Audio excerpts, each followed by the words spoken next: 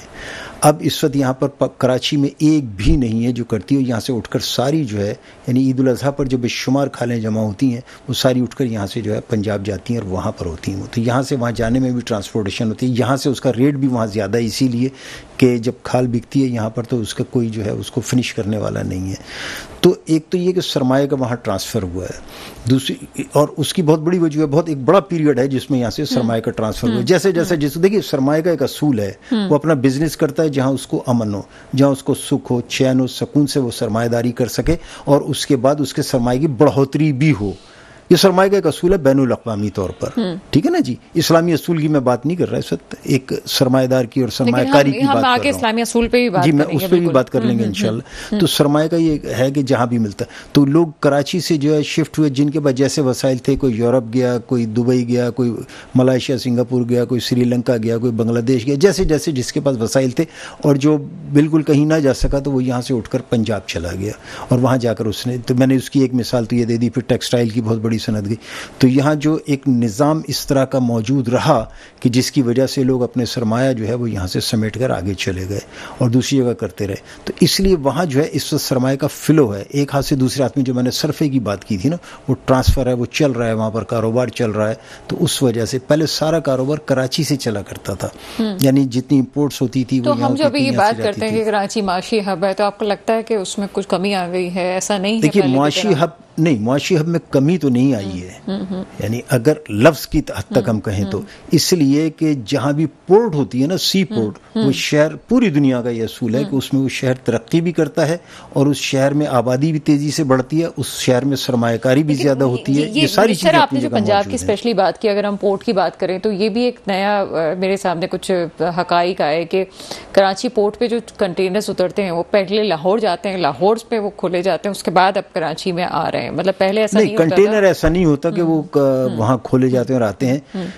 ہم نے dry ports بنائی ہیں, سیالکوٹ میں بھی ہے, لاہور میں بھی ہے, پشاور میں بھی ہے, گجرانوالے میں بھی ہے, گجرات میں بھی ہے, بہت ساری جگہوں پر ہم نے ڈرائی پورٹس بنا دی ہیں. تو وہی کسٹم جو یہاں ہوتا ہے اس کی بجائے اب وہ کسٹم جو وہاں پر ہوتا ہے. تو ایسا نہیں ہے کہ وہ وہاں جا کے اور وہ کنٹینر وہاں کھل کے واپس آتے ہیں, بلکہ وہ ڈرائی پورٹس میں وہاں اسی طریقے سے اسکین ہوتا ہے, ڈیوٹی لگتی ہے, یا جو بھی پروسیس ہوتا ہے کسٹم کا وہ وہاں پر کراچی کے راستے سے وہاں پہ جو ہے وہ جاتا ہے. اب لوگ اپنے اسٹیشن پر اس کو جو ہے زیادہ ایزی سمجھتے ہیں کہ میرے پاس یہاں پر ہو جائے, اور اسی طریقے سے ایکسپورٹ بھی جو ہے اپنے اسٹیشن سے کرنے کی کوشش کرتے ہیں. اور میں چونکہ میں یہ بات اس لیے کر رہی ہوں کہ کچھ ہمارے پروگرام میں گیسٹ ہمارے پاس آئے, انہوں نے کہا کہ یہ بات کہنا کہ کراچی اب واحد مرکز ہے یہ ٹھیک نہیں ہے. یہ بات کس حد تک ٹھیک ہے ہم اس کو بھی ڈسکس کریں گے.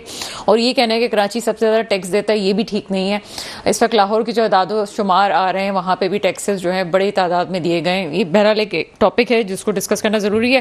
بات کرتے ہیں کچھ مبشر میر صاحب سے. آپ تجزیہ کار ہیں, سر پروگرام میں آپ کو ویلکم کرتے ہیں. وعلیکم السلام, بہت شکریہ ڈاکٹر صاحبہ. مبشر میر صاحب, اس وقت حکومتی اعداد و شمار یہ ظاہر کرتے ہیں کہ ملک ایک فکسنگ موڈ پہ جا رہا ہے اور تمام چیزیں بہتر ہو رہی ہیں. دوسری طرف دیکھیں تو غربت کی شرح میں مزید اضافہ ہو چکا ہے اور مزید ایسے لوگ ہیں جو غربت کی سطح سے نیچے زندگی گزارنے پہ مجبور ہو چکے ہیں. کیا وجوہات ہو سکتی ہیں؟ اور یہ مجھے بتائیے, بے روزگاری ہے, تعلیمی پسماندگی, کرپشن ہے, یا اور بہت سی ایسی چیزیں جس میں آپ کہیں کہ بین الاقوامی سطح پہ اقتصادی دباؤ ہے, IMF کے جو قرضہ جاتے ہیں وہ ہیں, یا ہم صحیح ہونا نہیں چاہتے؟ سمپل سی بات یہ ہے, کیا کہیں گے؟ بہت شکریہ ڈاکٹر صاحبہ, آپ ایک سانس میں بڑے سوال کرتی ہیں اور سارے سوالوں کے جواب دینا بھی ضروری ہے.